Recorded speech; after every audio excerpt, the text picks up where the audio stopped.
Know ye not that ye are gods? Better get some popcorn ready. This one's going to be pretty long.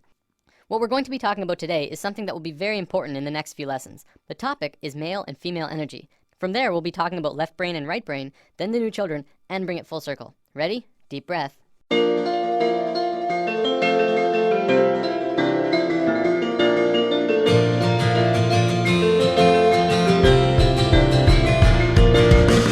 A few weeks ago, we touched upon chakras and how they're at the source of what's affecting your internal systems. What we didn't talk about was the energy flowing within them. Now, there's lots of kinds of energy through and around all of us, and that'll be a future topic later on. Today, I want to talk about two specific energies that can be expressed through this image. The energy that flows here is male and female energy.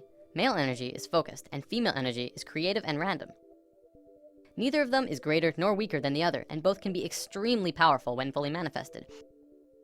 Female energy is the land of unbridled possibilities, creative potential, and affecting the universe from within.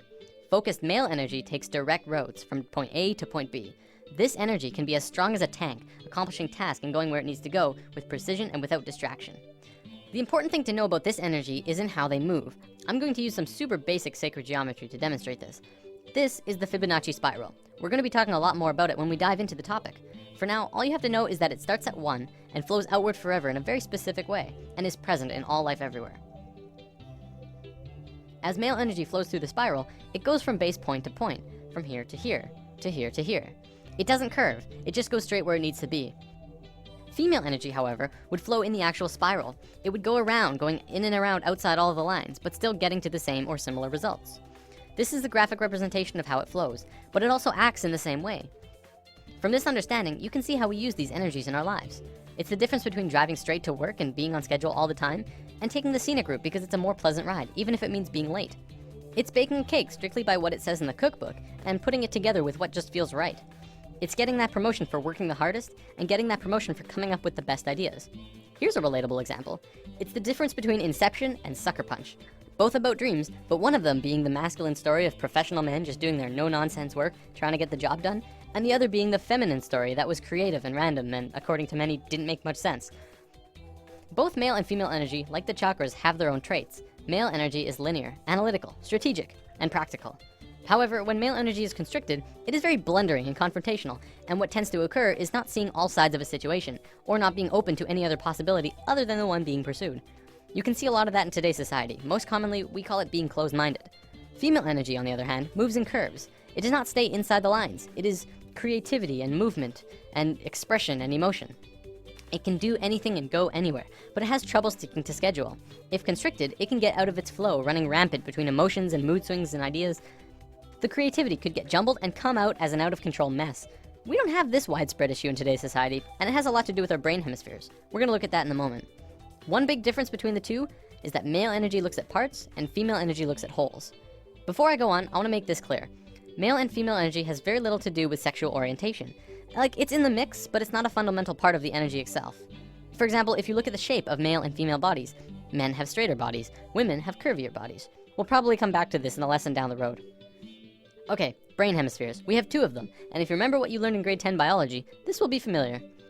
The left brain is the male energy side of the brain. It is orderly, statistical, logical, and mathematical. It sees things in straight lines, rational and practical. The right brain is the female energy side of the brain. It is our creative side, a free spirit. It is passion and experience of taste and feeling, movement and art. As is the same with the energy, the left brain cannot make sense out of the right brain. You cannot put feelings and expressions within boxes. They must be felt to be truly experienced. The right brain, too, cannot make sense about how the left brain understands things. Okay, so as a species, we are primarily left-brained. Well, incredibly left-brained. This basically means that as a species, we essentially have a male energy imbalance. There is way too much of it. It is dominant and is constricting on the female side of the brain. Now, don't get me wrong, this isn't a bad thing. In fact, it's kind of a blessing in disguise, but we have to talk about some other things first. So, there's nothing wrong with our female energy. We're just not really using it to potential. Our male energy is really messed up, and that's why we're where we are right now. By where we are, I mean the economical, political, financial, religious, nuclear, dolphin and bee killing global war crisis. After lesson 1, I touched upon how right now the world is a mess in a myriad of areas. A few people commented saying, well, study the financial crisis, and study the nuclear crisis, and study the political crisis. They're all completely separate issues. And this is how the male energy looks at parts. We're realizing now that it's constricting on our point of view. As a whole, all of these issues together are further proof that we don't understand how to be harmonious because our male energy is out of sync with each other and the planet. So let's look at indigo children and super psychics. There's a new type of children being born on Earth. Since sometime in the 80s, new children started appearing with different or unusual traits. Their numbers began to increase, and today, nearly 100% of all children born in North America are indigo children. So what are these traits? Let's go over a list developed by Jan Yordi, a play therapist who has been studying and working with indigo children for about 4 years now. As we go over the list, see if any of these sound like you. Maybe strong-willed, independent thinkers who prefer to do their own thing rather than comply with authority figures or parents. Have a wisdom and level of awareness and caring beyond their youthful experience. Traditional parenting and discipline strategies don't appear effective with these children. If you try and force an issue, a power struggle is the typical outcome. Energetically, indigos are vibrating at a much higher frequency, so they can get scrambled by negative energy easier. Emotionally, they can be very reactive and may have problems with anxieties, depression, or temper rages if not energetically balanced. Are creative right-brain thinkers, but may struggle to learn in a traditional left-brain school system. Often, indigos are diagnosed as having ADD and ADHD since they appear impulsive. This is because their brain can process information faster, and they require movement to help keep them focused. Indigos are very intuitive, often psychic, and may hear, see, or know things that seem unexplainable. Indigos may have more problems with food or environmental sensitivity since their system is more finely tuned. When their needs are not met, these children appear self-centered and demanding, although this is not their true nature. These children have incredible gifts and potential, and may be shut down when not properly nurtured and accepted.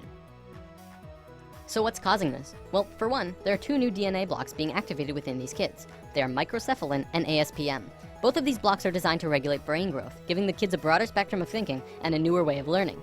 Because of this, the average IQ of an indigo child is about 140, which is 40 to 50 points higher than the average IQ. We're just learning now that our school system's methods of teaching are becoming outdated. It's because our kids are changing. We're going to look at the broader spectrum of why this is happening in a moment. For now, let's move on to the badassery that is the super psychics. These kids are hardcore. They can do anything, literally. Some can move solid objects through walls with their minds. Some are blind, yet they can see everything around them from a myriad of different screens within their head. There are some who can look at a person and know absolutely everything about a person just from looking at them, including when they'll die. So why haven't we heard about this? You'd think this would be huge in the world. Well, for one, almost all super psychic children are in China, and almost all of the evidence is hardly ever rendered into English, although some of it does make it into the public in China. If you want to learn more about this, the book China's Super Psychics by Paul Dong and Thomas Raphael is a great starting place. Before we wrap up, we totally have to bring this video full circle. What on earth do the new children have to do with male and female energy? Isn't it obvious? Indigo children are directly connected to our species' male energy, and super psychics to our female. As we grow closer and closer to the peak of the shift, the planet itself is beginning to change. Essentially, this is happening to balance us out. On one half of the world, indigo children are being born. On the other half, super psychics. They are here to help the consciousness of the planet in an incredibly crucial time.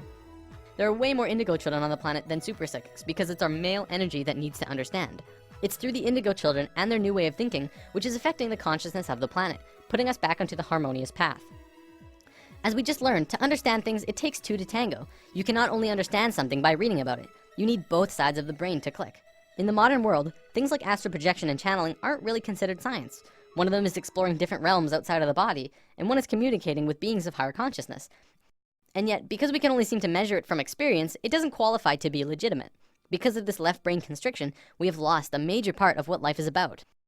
See, what we have is called polarity consciousness. We see everything in 2 ways, good or bad, hot and cold, right and wrong, religion and science.